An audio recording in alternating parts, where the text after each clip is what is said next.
Yeah, thank you. Well, good morning again.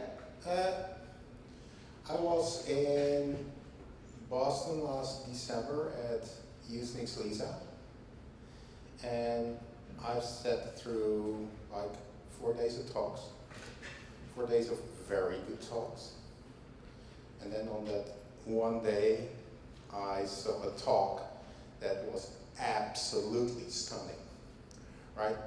Comparing our work to things that go on in normal life, nature, biology, in a way that was, well, I was completely like flabbergasted. I needed like an hour and 6 cups of coffee to recover. So I thought, well, we need Jane Addams in our next NLUG meeting to do the keynote. So she is here. She is a data scientist at 6 Sigma. 2 Sigma. 2 Sigma. Well, I really always get that, you know. And she's going to present that talk again, and I just ask you to just dive in, let you flow, go with the flow that she's going to present. So without further ado, go ahead, Jane. Thank you.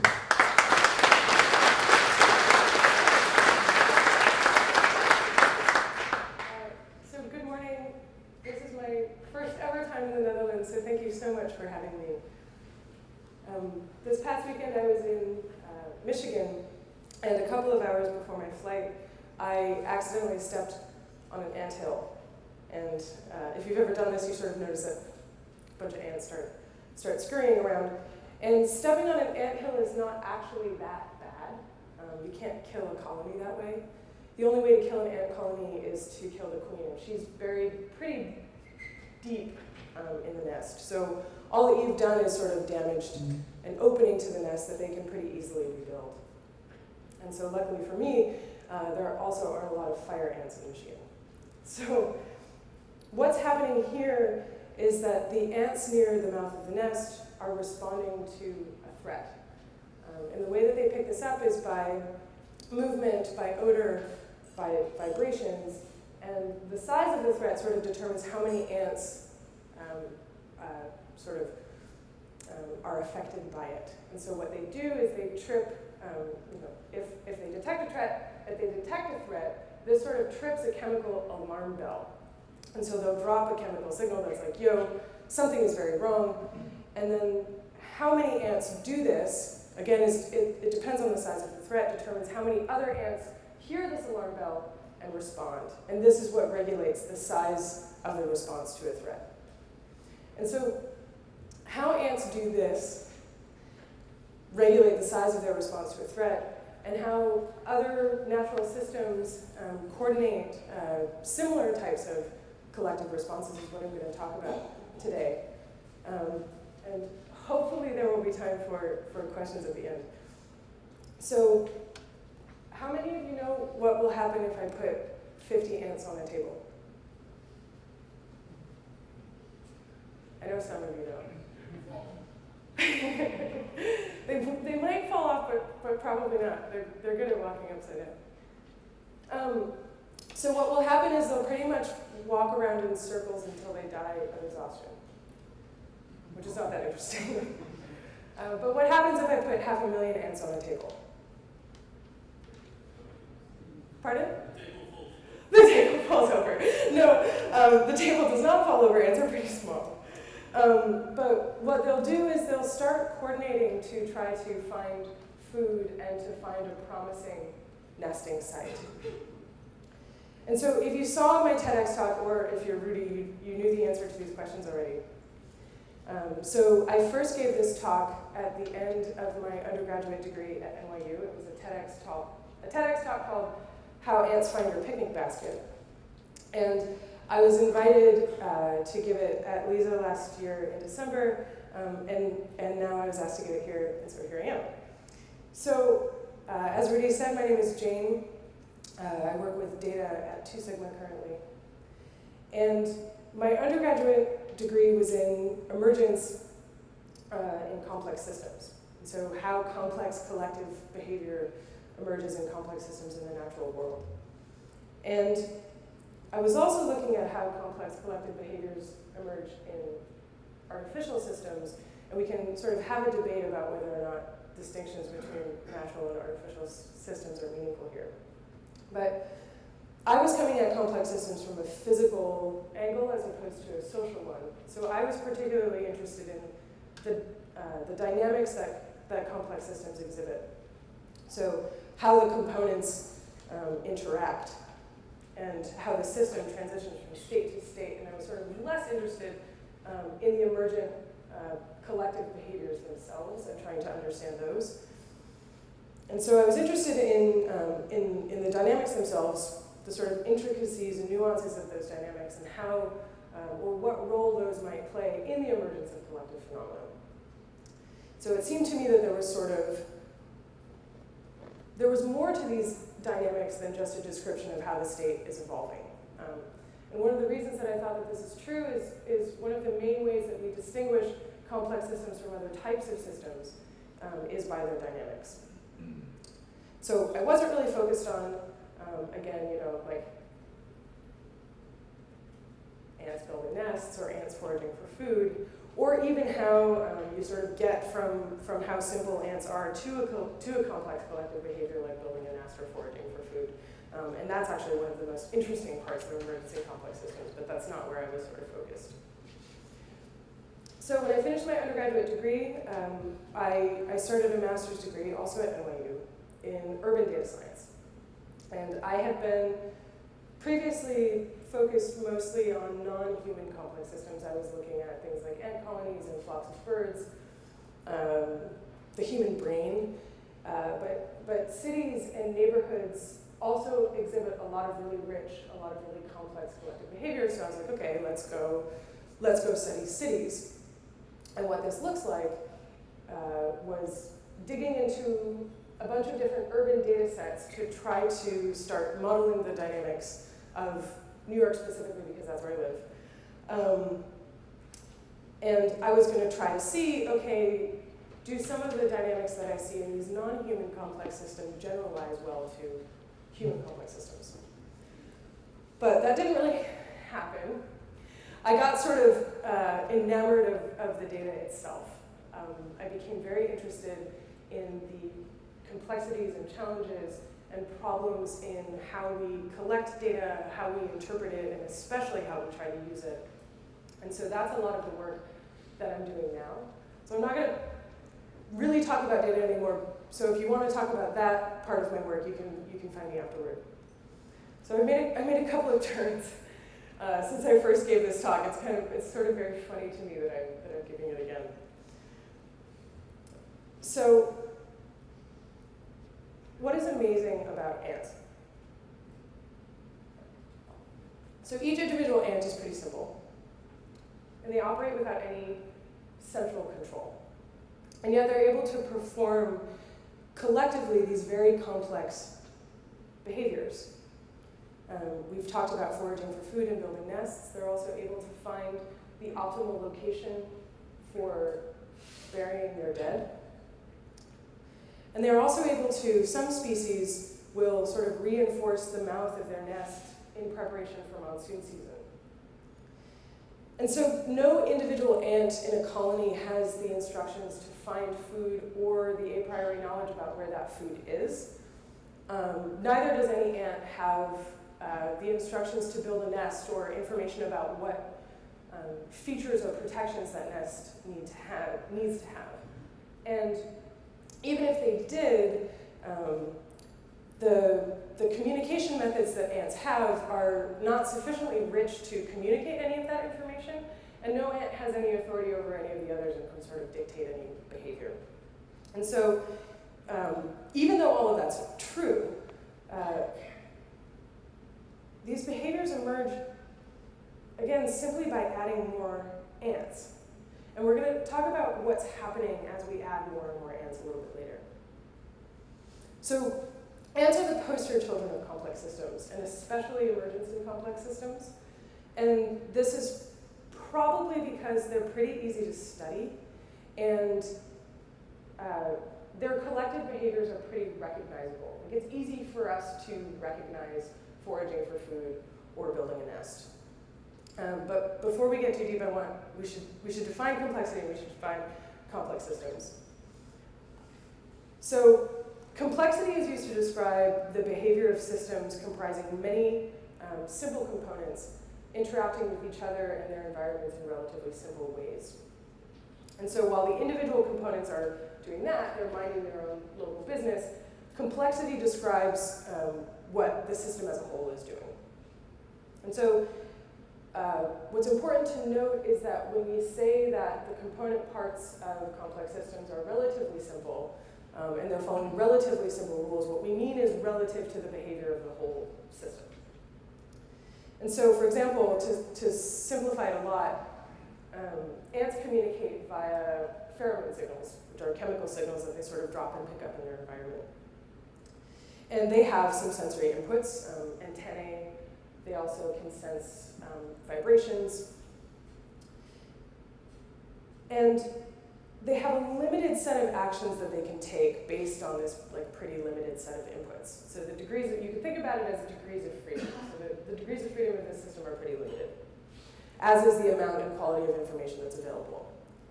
So in contrast, the whole colony can take a much more diverse set of actions.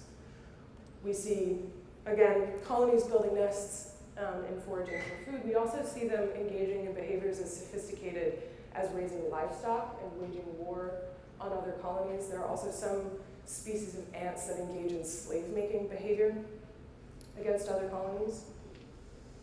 And so it's also important to know that each simple individual component in a complex system might itself be a complex system whose behavior is complex relative to its component parts. So a good example of this is the immune system. So our immune system coordinates to detect and respond to threats throughout the entire body. And that sort of distributed coordinated behavior is complex relative to what every cell in your immune system is doing, sort of processing inputs from its local environment and responding accordingly. But in turn, every cell is complex relative to what its component parts are doing. And so where does it end? Sort of, if you can keep going down in every individual component, every individual simple component is itself a complex system, sort of where do you bottom out at a simple system? And so now this is when we're starting to talk about emergence. And it's difficult to talk about complexity without talking about emergence, and to talk about emergence without talking about complexity, but they are different. They do refer to different things. And so what we mean when we say that a behavior has emerged in a complex system, what we mean is that we can sort of take the lower levels for granted. We can study and describe the behavior of an ant colony without making any reference to the individual ants. This means that we don't have to get bogged down. You can imagine that it would be very difficult if in order to study and talk about ant colonies, we also had to talk about what every single ant was doing, which would in turn mean we would have to talk about the biology of every individual ant, and then it would never stop. And so imagine that I'm trying to describe one of the ant behaviors that we've already talked about today. So reinforcing the math of a nest. I could give you a description of that behavior by describing what every single ant in the colony is doing without giving any reference to the colony as such. So I would give you a lattice, I would give you a bunch of ants, I would give you a state transition function, and a set of initial conditions, or just like press play. And I would be able to tell you at every time t, okay, what's the position of every ant, and what are the pheromone signals at every position on the lattice. And so I could do that, but that description is huge. And it turns out, and we know this thanks to Stephen Wolfram, that there are lots of systems that are reducible in the sense that their behavior is derived from the behavior of their individual components. But that providing a description of how that system will evolve involves an irreducibly large computation. So this is called the principle of computational irreducibility. And what this means is that whenever computational irreducibility is present in a system, predicting how that system is going to evolve involves like a computation with as many steps as the evolution of the system itself. So we can't actually predict how the system is going to evolve. We get no predictive power from these types of systems. And so a really good example of this is the weather. So with a lot of effort, we could probably describe the position of every single air molecule here. And I can't tell you in 24 hours where every one of those air molecules is going to be, but I can tell you with pretty high confidence whether or not it's going to rain tomorrow. And so what we have with complex systems is a system in which it's more efficient to describe a phenomenon in its own right, to describe the colony qua colony, than in terms of its component parts. And not only does this make it actually possible to study complex systems, it's also a fundamental feature of complex systems. For all intents and purposes, the collective behavior is irreducible to the individual behavior. And this is where a lot of the interest and fascination, especially in philosophy, with emergence in complex systems comes from. It's like, how can this be true? So some definitions of complexity, and there's still no agreed upon definition, which causes a lot of people a lot of anxiety. Some definitions of complexity require emergence. So there are many systems that have interacting components, but we wouldn't want to call all of those systems complex. For instance, we wouldn't want to call a container of gas complex. There doesn't seem to be any complex interactions happening in a container of gas. And so in 1948, Warren Weaver, does everyone know who Warren Weaver is? No? So Warren Weaver was great. He was a mathematician who did a lot of the pioneering work in machine translation. And he also wrote the layperson's article that's at the front when they published Claude Shannon's Mathematical Theory of Communication as a book. So that article, that's like a little bit more consumable than the actual paper, is by Warren Weaver. And I think he consulted on Claude Shannon's PhD or something like that, I'm not sure. So anyway, so he distinguished between disorganized and organized complexity and the systems that exhibit each. And what he was trying to say, what he was trying to get at is, can this distinction give an account of the systems that exhibit emergent phenomena and the systems that don't exhibit emergent phenomena? So again, complex systems of both kinds have many interacting parts, but only organized complex systems will exhibit emergent behavior. So Weaver proposed that disorganized complex systems are well described by statistical mechanics, and organized complex systems are not well described by statistical mechanics. So to go back to our container of gas, we have a lot of molecules that are bumping into one another. And they're interacting in pretty simple ways, and they're pretty simple themselves. But when we zoom out, it is easier for us to describe what the whole container is doing, but the most parsimonious way to do that is by giving a statistical mechanical description, right? To effectively sum over all of the molecules in the container. So an organized complex system, in contrast, is something like a marketplace. So you have economic agents that are offering goods and services, and you have other agents that are consuming those goods and services, and they interact by exchanging currency. There's a transaction involved. And when you zoom out and look at the behavior of the whole system, it does not yield to a statistical mechanical description. So how does emergence happen? Where between 50 and 500,000 ants does the colony start to emerge, and do these complex collective behaviors start to emerge, and why? Why do they emerge in a system of economic agents, but not in a system, not in a container of gas? So in 1987, 3 guys who go by the acronym BTW published a paper in Physical Review Letters that first introduced the idea of self-organized criticality in systems. So self-organized criticality is the tendency of a system to evolve toward a critical state. And a critical state is something like a phase transition. So how many of you have seen a phase diagram before? Yeah. So, so a phase diagram, what you have along the x-axis is you have a parameter that you're tuning. With water, it's usually temperature or pressure. And then on the y-axis, you have the different phase regimes, so solid, liquid, gas. And the graph goes up and to the right,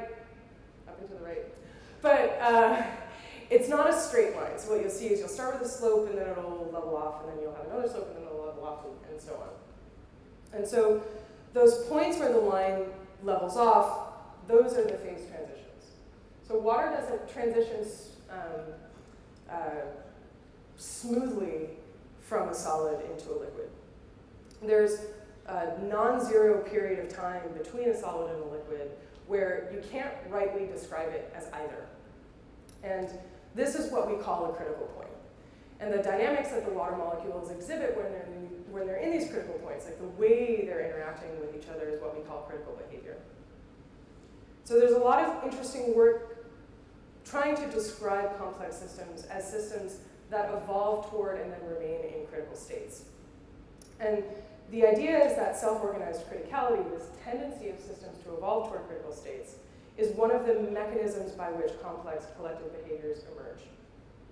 And so the difference between a critical point in water and a critical point in an ant colony is that the only way to achieve a critical point in water is to like carefully tune a parameter, right? You're either increasing the temperature or you're increasing the pressure. And in self-organized critical systems, in contrast, the critical states act as a sort of attractor. So as the system evolves, as we add more ants, for example, it's evolving toward a critical state. And once a self-organizing critical system reaches a critical state, it becomes resilient to perturbations. So with water, if we keep increasing the temperature or the pressure, eventually it'll complete the phase transition. It'll stay a liquid for a while, and then it'll start undergoing another phase transition. But in self-organizing critical systems, once you get to that, once they evolve to that critical state, they stay there, no matter how many ants you keep adding. The system will like stay critical. And so at this point, the colony's behavior, the way we describe this is we say that the colony, its behavior is now uncorrelated with the behavior of individual ants. So you can keep adding more, and either nothing is going to happen, or the colony will split into two, or the entire colony will perish. And so it's in this sense that we say the colony has emerged. So what have we got so far? We've got a lot. We have relatively simple components going about their local business. We keep adding more and more components for them to interact with, and at a certain point, a collective emerges. And that collective starts interacting with its environment, starts behaving in ways that are more complex than those of its component parts. But what we have to remember is that that complex collective behavior that we start seeing has to be, it's realized by those individual components. Like, it's realized in ants. We haven't added anything new to the system. We've just added more ants. We haven't added any central control. And so the system remains decentralized, yet manages to start acting as a single coherent entity. There's nothing to an ant colony above and beyond the individual ants and their interactions. And so ant colony algorithms for foraging for food and building nests have to be very simple because they have to be implementable by actual ants.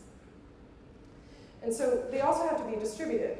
Again, I don't know if I can sort of make this point hard enough. There's no central control in an ant colony. There's no ant sort of directing all of the other ants and telling them what to do. A good way of thinking about this is like a marching band will exhibit like really cool, complex patterns together, but there's choreography and there's a conductor that has sort of dictated that choreography down to the marching band. And so we don't have anything like that in ants, and so the expression of ant algorithms has to be distributed. So let's consider harvester ants in the Arizona desert, and they've got a problem. Yeah?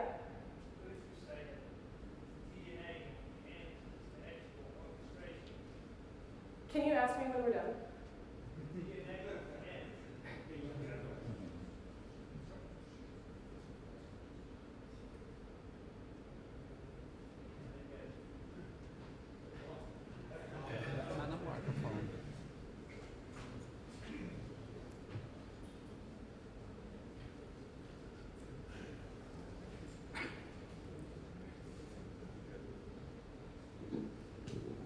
You were saying?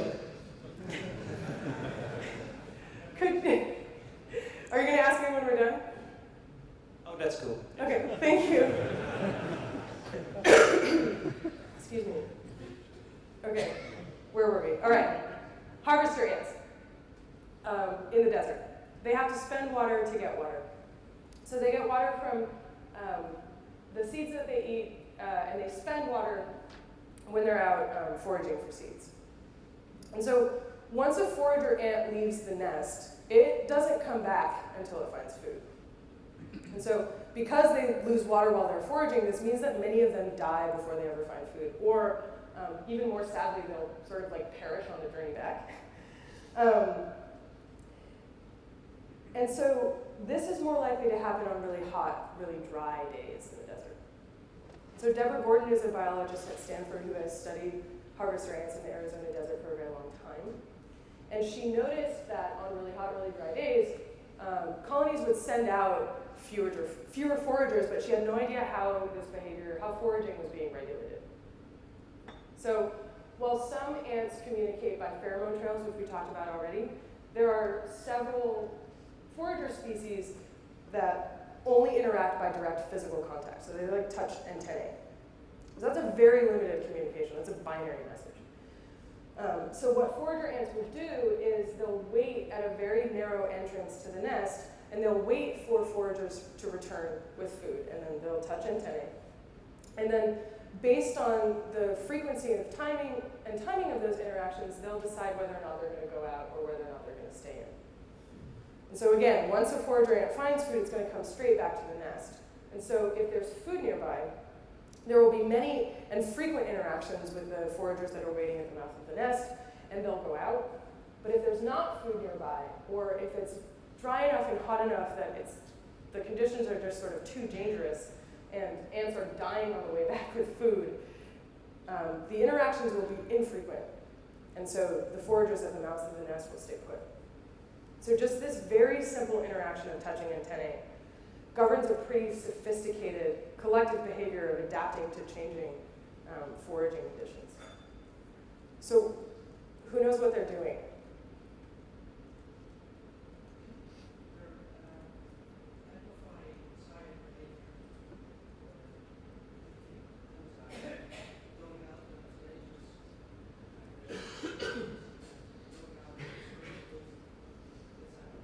Mm-hmm. So what he said is that they're amplifying desired behavior and suppressing undesired behavior. Do you know what algorithm they're using? It's TCP. So I don't think I need to explain to this group what TCP is, and I'm probably not the most qualified, but I'll take a stab. So TCP is used on the internet to determine available bandwidth and the routing of packets. So if packet acknowledgements, if ACKs are received quickly, the sender assumes that bandwidth is high and boosts the transmission. And if ACKs are returned slowly, the sender assumes that the network is congested and throttles down the transmission. And so there's a lot more to TCP, but the congestion handling is sort of the thing that I care about. Here in the analogy, the harvester ants is actually really good. So sending out a packet is equivalent to sending out a forager. Receiving an ACK is equivalent to a forager returning with food. And if many ACKs are coming back, it represents high bandwidth, and if many foragers are coming back, it means that there's food nearby.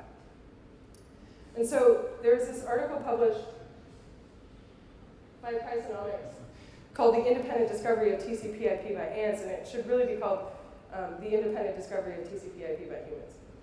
This is the hill I'm going to die on. It's a little late for me to go to Priceonomics and be like, you might want to change the title of that post. So another system that I want to talk about are starlings. So how many of you have seen a starling murmuration ever? Anybody in real life? Everybody here has seen it. Everybody here has seen it. Okay, so I've never seen one in real life, so I want to hear lots of stories. Because I watch many videos of them, and I'm just like dying to see one, but it's never happened. So I have a video. It's about 4 minutes long. We're not going to watch the whole thing, but it is really important. I mean, I guess if everyone here has seen one, has seriously everyone here seen one? If you're in from the Netherlands, you've seen Scalable.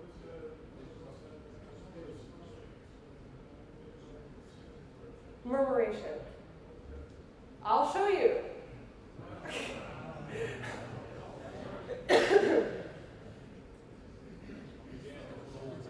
Yeah. This is, I think, this one was filmed in England. Especially if you live near a dump. Really? Huh. Do they eat from the dumps? All they fuck around because it's quiet. Maybe they're safe there. But I guess not. And we'll get to that in a second.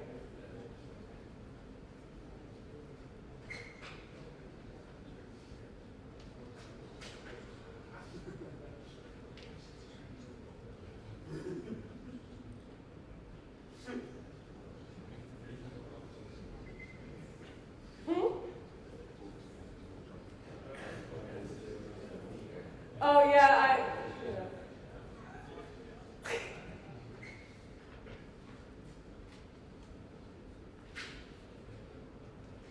This is one of the most incredible videos of this that I've ever seen. I love this video. It's also a pretty big flock. Do you see flocks this big? No, really? It turns out it doesn't matter how big the flock is. All right, so that was filmed by David Winter, who's a wildlife photographer. I think he's sailing around the world on a boat right now. Starling murmurations almost always occur when there's a falcon near the edge of the flock. And so falcons are predators, and a lot of that motion, a lot of that behavior is the flock trying to put distance between itself and the falcon. So it's a defense, and it's how they're able to move so swiftly and so synchronously is through what's called scale-free correlation. So scale-free correlation refers to a situation in which the correlation length in a system, so this is the distance within a system that actions are correlated with one another. This scales linearly with the size of the whole system. So as the whole system grows, the correlation length also grows. So this means that if the flock is bigger, an individual starling's behavior is going to be correlated with a starling further away from it in the flock than if the flock was smaller. So when one starling changes direction or speed, every other starling in the flock responds to that change, and it happens almost instantaneously, regardless, again, of how big the flock is. And so a way you can think about this is that information is propagating through a starling flock with almost zero degradation. And so this enhances what's called the effective perceptive range of every starling. So a starling on one side of the flock can respond to what starlings all the way on the other side of the flock are sensing. And this is how they're able to sort of move like that. And so how do they do it? How do starlings, why do they get scale-free correlation? And how do they achieve such a high signal-to-noise ratio? So it turns out that every starling in the flock is integrating messages from its 7 nearest neighbors. And what's weird is that 7 is the number regardless of how many starlings there are in the flock. So from flocks of a couple of hundred to flocks of over 1,000, that number is always 7. sometimes 6, but it's like almost always 7.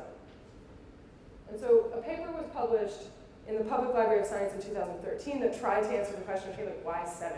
Like what is the combinatorial optimization problem being solved in a Starling plot that 7 is the right answer for? And it turns out that 7 maximizes robustness. And here, robustness refers to the ability of the system to achieve consensus in the presence of uncertainty. What's important to remember is that putting distance between themselves and a falcon is not the only thing that starlings are doing. They're also constantly monitoring their environments for food and for roosting sites. And birds have pretty limited capabilities around tracking multiple objects. And so this is how cost gets introduced into the system. So 7 appears to be the optimal solution given each starling's limited ability to track multiple objects. We're going to get to questions in the end. And it also scales well because it's a fixed number. So again, regardless of how big the flock is, each starling only has to pay attention to the 7 starlings that are closest to it. And it would be sort of a different story if every starling was paying attention to all of the other starlings in sort of like a fixed radius around it. So there are many biological analogs for computational problems, and these analogs aren't really new at this point. So we talked about ants and congestion control, and starlings and consensus. Plants and schools of fish are also good examples of consensus. And we know that biological systems provide these analogs for computational problems, but that hasn't fully translated into computational solutions that are really biologically inspired. And one of the reasons for this is kind of obvious. Biological systems yield solutions over many cycles of evolution in widely varying environments. And to build computational systems inspired by biology, we can't just look at the solutions and try to apply them to computers. First, we have to understand the evolutionary and selection pressures that favored those behaviors in the first place. We also have to keep in mind that evolution and natural selection don't guarantee optimal results. This is why it's important, this is why it's really, really important when you're doing this kind of work to look at many data sets from many different systems to try to see if the solutions, if the algorithms that you're finding are generalizable to many different systems. Going very fast. So for example, so we also, in order to fully leverage biological algorithms for computational problems, we need first to understand the trade-offs between common optimization criteria. And we also need to think about, okay, what are the design differences between biological and computational problems, and what is sort of like the upshot of those differences? So to wrap up, and again, I spoke very fast, but that will leave plenty of time for questions. I want to highlight some of those major design differences, and hopefully you'll be able to take some of those home to your computational systems and play with them and see how it changes. How does it change the design of your system? Does thinking about it differently sort of yield a more straightforward approach to the problem that you're trying to solve? Does it complicate things in ways that you sort of can't get past? But hopefully it will all be fruitful. So one of the first differences is in the optimization criteria and the trade-offs that are made in biological systems versus computational systems. So while speed or runtime is a key optimization goal for computational algorithms, it's typically less important for biological algorithms. Biological algorithms focus more on robustness and adaptability. And we can see why this is so if we think about communication models. So again, most biological systems are distributed, and they have to make decisions under pretty severe constraints around things like energy consumption, limited communication range, and limited messaging languages. And so energy conservation necessitates smaller messages. And smaller messages require longer runtimes than communications that utilize larger messages. And so in contrast, most distributed computing models allow for large messages and high communication loads. And so this is just the first difference between biological and computational problems, but it's one that people sort of miss a lot. Is this trade-off between speed and robustness? And so another major difference is how failures are detected and resolved. So we see lots of the same types of failures in biological systems as we see in our computational systems. We see link failures, we see node failures, we see Byzantine failures. And in computational systems, these failures are often detected by hardware or by dedicated additional software. And they're handled, in a lot of cases, by majority voting methods. And so, in contrast, biological systems handle failures with backup nodes and alternate routes. They take advantage of the topology of the network. And this allows them to overcome failures without any sort of explicit failure detection happening at all. And so an example of this are protein paralogs. So a protein paralog is a structurally similar protein that usually shares like a common ancestor. And so when one protein fails or is altered, its paralog can automatically sort of take its place and even in some cases protect the cell against the mutation. So what proteins are doing is, like, based on their structure, they're sort of chaining together. And so if one of the proteins mutates, it's not going to like fit with the proteins that it used to fit to. And so what the system will do is it will keep trying until it finds something that it does fit with. And that's usually going to be a paralog. A paralog is sort of like a previous version that we knew would work. And so in that situation, the whole system would sort of fail over to the paralog, and assuming that this mutated protein is not like super malicious or like super sneaky, the system can usually evolve, the system can usually survive this kind of mutation.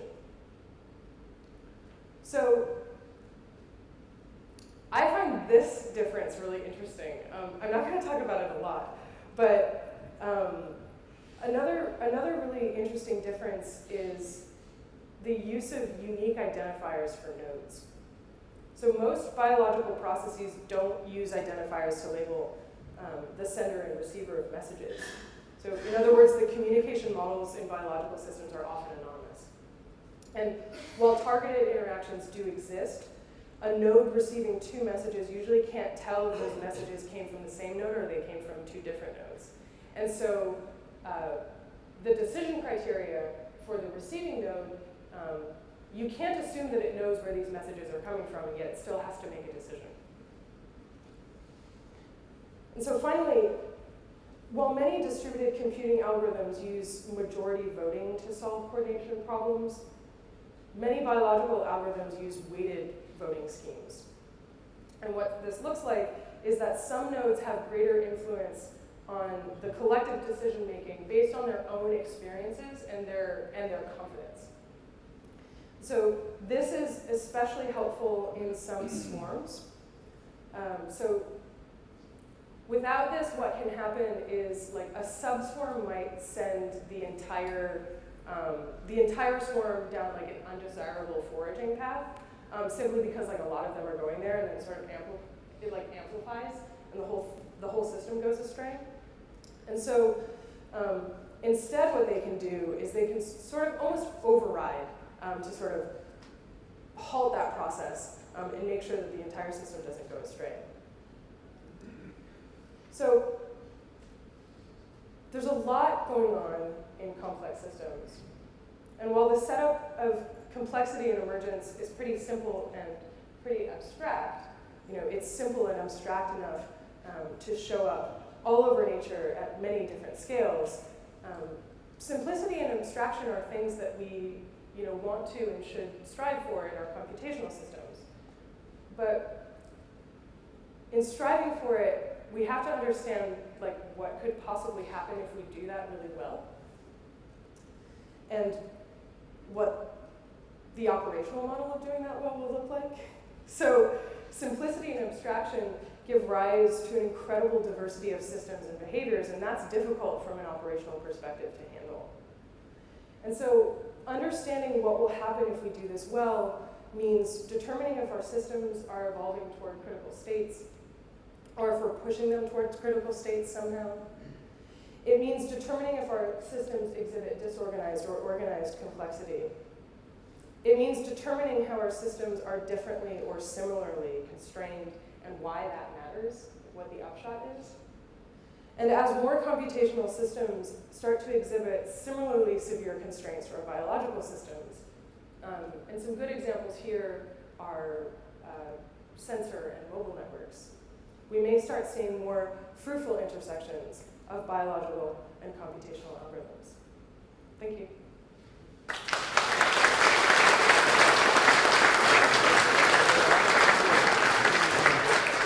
Loads of time, which is good. There were a lot of questions over there. Thanks so much.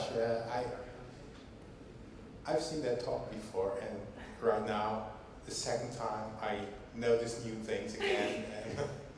And you really should stay here in the Netherlands longer to see the birds. I hope I do see them. It happens a lot. Especially like in springtime. You're a little late now. I happen to see a lot of them when I'm traveling by train.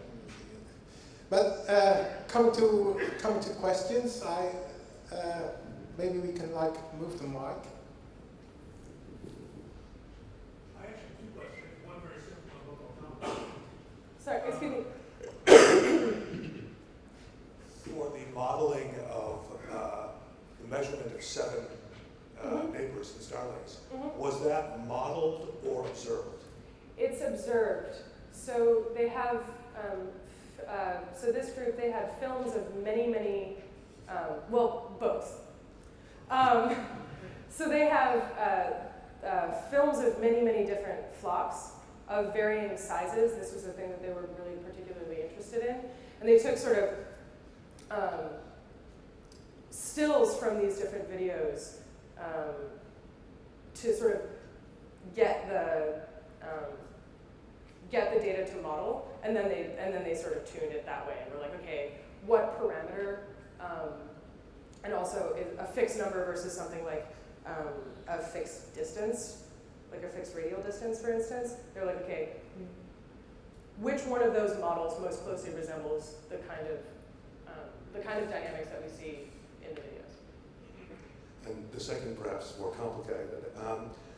Doesn't the concept of weighted voting, in some sense, conflict with the principle that there is no control and every node is equal to every other node? Yeah. So I didn't get to talk about this, but this is a really good point. So when we say that complex systems are decentralized, it's actually more, in many biological systems, it's more of a spectrum. And so what you'll see is that there will be, either the entire system will provide top-down feedback that will sort of control or inform individual actions, or even like subgroups within a population will provide this kind of feedback. So the example I like to use for this is the internet. The internet is a great complex system, by the way. But in the early days of the internet, what was happening is you had people building web pages and they were linking to other web pages, and it was all great, but nobody could find anything. And unless you already knew where to look. And so what Google did is they were like, okay, we're gonna take advantage of that linking behavior to sort of organize the internet. So what would happen is when you would search for something on Google, again, very early days, there's a lot more that goes into it now. But when you search for something on Google, it would return in ranked order the pages that had the most other pages linking to it. So then the resulting order is a classic emergent phenomenon. But the way that introduces feedback back into the system is that then the top Google result is more likely to be clicked on, or is more likely to be linked to by more and more pages. And so the first result, no single page on the internet is determining what the first result is going to be. It's sort of the whole internet is determining what the first result is going to be. But then once it's established as the first result, it becomes sort of, it in turn informs what other pages are going to link to. So that's a big other very interesting part of the research in emergence in complex systems is how top-down feedback impacts, how we think about top-down feedback and decentralized control. I missed big enough half of your talk. You can blame me for that. But what I missed in the last part is, what about security mechanisms? Can you say a little bit more? You're talking about correlations and simple and complex systems, but what I miss is the security mechanisms comparison. Compare that. Oh, so I think so. I have very, very little background on security and computational systems. This is not an area that I'm familiar with, but there was, the first time I gave this talk, there was a great question about, can we force emergent collective behavior out of our systems by putting them in stressful environments? And I think a way to think about it with computers is that computers are already in stressful environments that have threats and are imposing constraints on them. And so the task there would be, okay, how do we compare the threat models of our computational systems to our biological systems? And I haven't done any of that comparison myself. I would be interested to find anybody who is doing that work. But unfortunately, it's not me.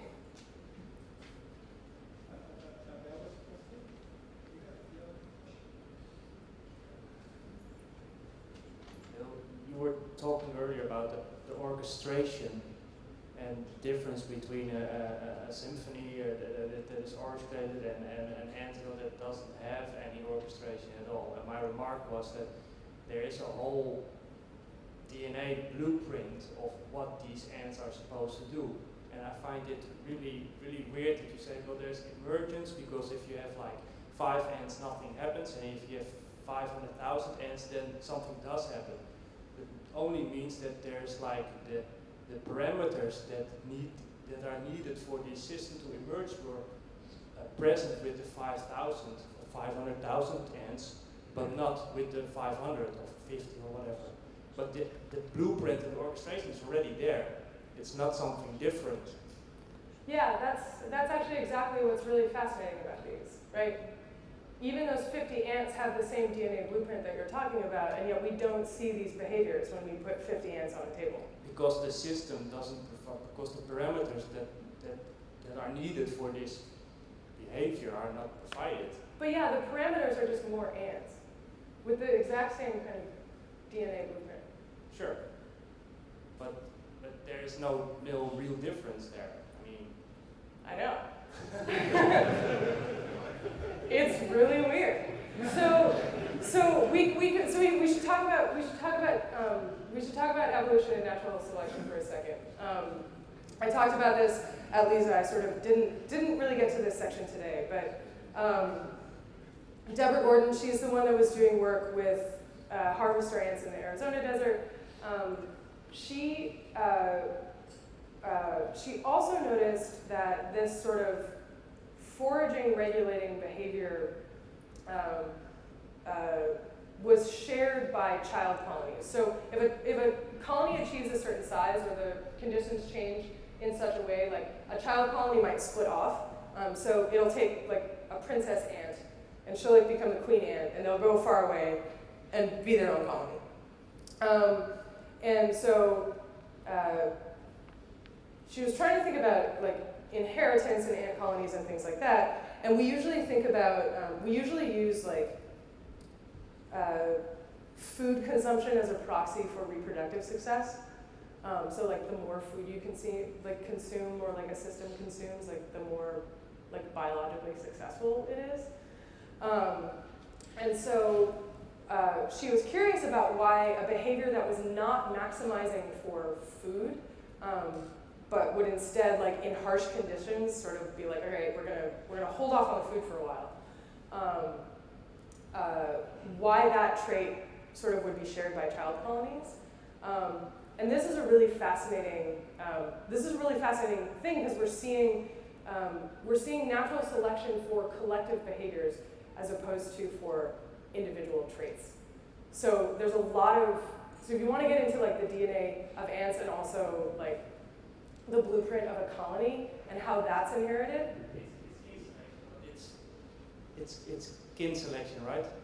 The reproductive strain and the selective pressure that is on an ant colony, for instance. I mean, it's nothing new in biology. But I don't see how your answer is. I find it really hard that you say the emergence. It almost sounds like it's magic, where I don't really think it is magic. I think there's just some things that are needed for something to emerge, but it's already there in the yeah. Well, I keep repeating myself, but maybe we should talk about it. Yeah, we should talk about it after because I feel like we agree, but that you come. I feel like we're starting from the same set of premises, but getting to a very different feeling about them. So we should talk afterward.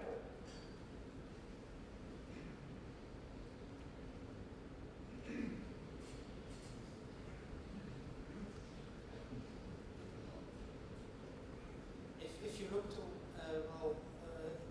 modern infrastructures, we handed thousands of computers, and you speak about really a lot of ants.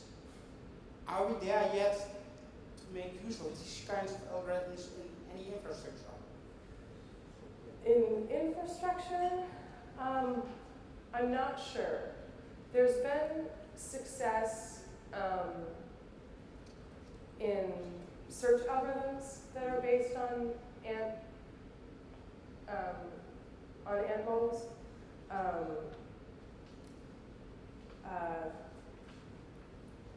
But it sort of stops there. There hasn't been a lot of progress made beyond that yet.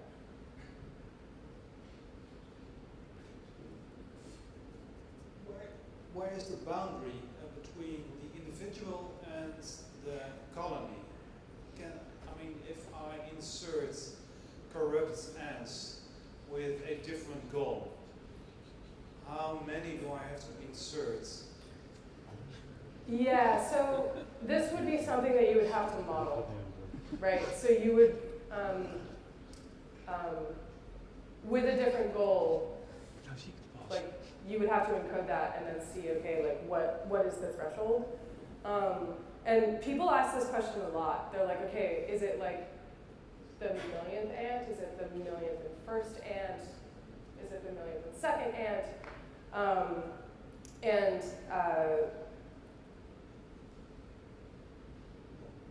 The question that's sort of being asked is, I think it's called the sand pile question. But it's like if you keep dropping grains of sand into a pile, at a certain point, you'll start to get sort of avalanches and sort of falling patterns around the side of the pile. And people will ask, like, okay, like, is it the millionth grain of sand? Is it the millionth and first grain of sand? The people that are sort of doing the work to try to clarify why that's not really a meaningful question are, I'm going to blank on their names, but they wrote a great book called Complex Adaptive Systems, which is about how you model complex systems and how you sort of tune goals and these different parameters to find these kinds of thresholds. And also, I think Steve Wolfram did some cool work on the sand pile But yeah, what you would do is you would model it, and you would find something like the number 7, or you would find some other threshold in your system, and then the challenge is to say, okay, like I have to give an account of why that's the number.